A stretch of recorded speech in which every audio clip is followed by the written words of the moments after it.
Om Jnana-timirandasya Jnananjana Shalakaya Chakshurunmilitam Yena Tasmai Shri Gurave Namaha Gaurave Gaurachandraya Radhikaye Tadalaye Krishnaya Krishna Bhaktaya Tad Bhaktaya Namo Namaha. Reading from Vedanta Sutra. We're still in the first chapter. This is the third part. There's 4 parts in each chapter. 4th chapter in Vedanta Sutra. Still first chapter, third part, and verse 14. And we have seen, so the reading is Dahara Utarebhya, and the little space within, meaning meditation on the supersoul within. So the last time we have seen symbols of Brahman. Akasha means ether or space, then Jyotis means light, and Prana means life air. And we may be surprised, why do we use ordinary, mundane example to describe Brahman? Well, first of all, because Brahman is not describable, if impersonal Brahman is not describable, so we have to use the examples of ordinary life. But Krishna himself is speaking in Bhagavad Gita about vibhutis. Vibhutis are a specific power in the world. Krishna says, I am the taste of water. And I remember this class of Srila Prabhupada where he's saying, have you tasted water? Everybody has tasted water, especially when you are very thirsty, you're tasting water, and this taste is Krishna. And Prabhupada is saying also Bhagavad Gita, the sound of ether. So Prabhupada used the example, so you're hearing an airplane in the sky. This is Krishna, not the airplane, not the noise, the sound. The sound in ether is Krishna, not the mundane sound. Sound is only possible because Krishna is in ether. Then he's the fragrance of the earth. When it has rained a lot, then you can smell this sweet fragrance from the earth in the forest, for example, or in the nature. Simple example. I am the ocean of all bodies of water. I am the Himalayas of all mountains. I am this, I am that, so many things. And he says, what is the use of describing all those beauties with a single fraction of myself? I pervade everything. Everything is beautiful in this world because of Krishna. So another name of Krishna is Brahman. Brahman can be impersonal Brahman, or it can be the personal Brahman, the Purusha. So this sutra is speaking about the Purusha. There are as many examples in Upanishads of impersonal Brahman and personal Brahman. So nobody can say, oh, the Upanishads are teaching only impersonal. No, that is not true.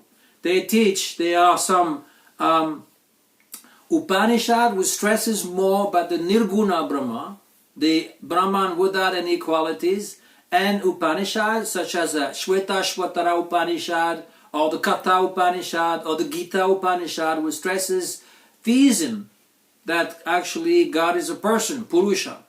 So here, the description for meditation. If you want to meditate, and Krishna also says through Shukadev Goswami in Srimad Bhagavatam, when Maharaj Parikshit is asking what is the supreme goal of life, and he's waiting, fasting till death on the Ganges. And Srila Jiva Goswami says probably it's more like the Yamuna, because Yamuna is closer to Hastinapur than Ganga. Anyway, and also Yamuna has bathed the lotus feet of Krishna. So it's probably more like Yamuna water. But Ganga, Yamuna, it's all transcendental. He's fasting till death.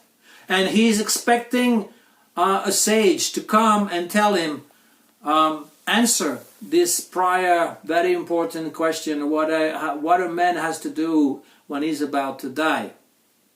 And there are so many rishis, Brahma rishis, and Deva Rishis like Narada Muni, and Rajarshi, great saintly kings, and so many other rishi coming, so many sages, but nobody is saying anything. Why?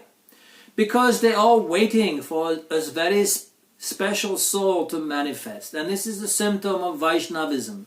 Vaishnavas, they're not claiming, I am Guru, now my Guru is gone, I am Guru, I have so many disciples, and I am more important than anybody else. No. He's always seeking someone who is more advanced than him. And that person will be coming. So when Shukadev Goswami came, he was only 16 years old. And he was totally naked. And there was a bunch of children and a bunch of women laughing, following him, mocking him, throwing stones and making jokes. But all the sages, so many thousands of sages were assembled. And they all stood up when they saw the features of Shukadev Goswami. Because they were sages, they knew the physiognomy. There are specific characteristics of the person that you can see in his face and the body. And they understood this is a self-realized soul, very advanced kind of soul. They all rose up from their seat out of respect for Shukadev. And all the children and the crazy or stupid women that were mocking, they became afraid and they left. And then Shukadev Goswami sat down, and Srila Maharaj Parikshit, he again asked his two questions, the main one being, what is the duty of a man who is about to die? And Srila Shukadev Goswami answers, to remember God. That is the prime duty. Ante Narayana Smriti. He says Narayan, Vishnu. And then he describes the cosmic form, the Virat Rupa that we have seen some other time, speaking about how God is in everything. This is also a sutra, Sarvatra, everywhere. So he's everywhere as the universal form. That universal form also Arjuna has seen. But then in a following chapter, Srila Shukadev Goswami is describing the Lord in the heart. And the Srimad Bhagavatam is saying that actually this Virat Rupa, this cosmic form, is the Sthura Sharira, or the gross form of the Lord. This is for materialists. For those who don't understand what God is, you can see nature. The stupid, foolish people, you tell them, look how great nature is. You are dying of thirst in the desert. Nothing will quench your thirst, just water. And that water is Krishna. The taste of water is Krishna. And Srila Prabhupada even said, even the drunkard who is drinking wine, if he thinks that Krishna is the wine, is the that substance that give him intoxication, then he makes spiritual advancement. This is so incredible. Even the person who is drinking wine, he can see that the wine is actually Krishna. Of course, it is not a recommendation for normal people to drink wine. But it is for those wretched people who are drunkards, they can still make spiritual advancement in this way. So, the cosmic form is for beginners. You meditate on this nature and you think this is all God, and you're going to make spiritual advancement. Therefore, the primitive people who have primitive worship, they worship nature, the sun and the moon, they're also making spiritual advancement because this is a cosmic manifestation of the Lord. If you think this is the Lord, this is all right. Of course, this is a higher understanding. So this is a step further. There's a side, a space, Dahara Akasha. Akasha means a space, Dahara, little in the heart, for meditation. You can meditate of your entire body as the city of Brahman, Brahmapura. We have Mayapura, and then this is Brahmapura. And inside this city, there's in the heart, there's a lotus on the lake. Within the palace is situated on the lake, and then there's a lotus inside the palace. And this is inside the lotus, that inner space that we have to look forward and meditate and seek out the truth. The Upanishad, they often speaks about the cave in the heart. You have a cave in the heart. A cave is something that is secluded. And inside, within, there's a jewel. The jewel is a person. Anoraniyam mahato mahiyam atmasya jantor nihita guhayam. Smaller than the smallest, bigger than the biggest. This Atma is very well hidden in the cave in the heart. So mundane people, they think, oh, Atma means the self, the individual self. We're going to meditate on the self, smaller than the smaller, bigger than the biggest. No. This is Atma means Brahman. What is Brahman? Para-Brahma. Krishna is Para-Brahma. Param Brahma, Param Dhamma. Arjuna is saying, you are the Para-Brahma. Krishna is smaller as Mahavishnu, is Amsha as Purusha, Mahapurusha, or Paramatma is smaller than the atom and bigger than the universe. So this is hidden in the heart. There are two souls, the individual souls and the Supreme Soul, side by side. We have to meditate on this. Brahman, the Lord. Also it is described in Shvetashvatara Upanishad, Angushta Matra Purusha, located in the heart, there is an individual being the size of the thumb, with 4 arms and silken robe, yellow silken robe. Why the size of the thumb? Because this is the size of the heart. So this is for meditation, that we meditate on this Purusha. And in the Bhagavatam he's described. He's described as Dasangulam. He's described as God because he possesses 10,000 heads, 10,000 feet, 10,000 eyes. Just like a Purusha Sukta. Actually it is given in Shvetashvatara Upanishad, this Rig Veda Purusha Sukta.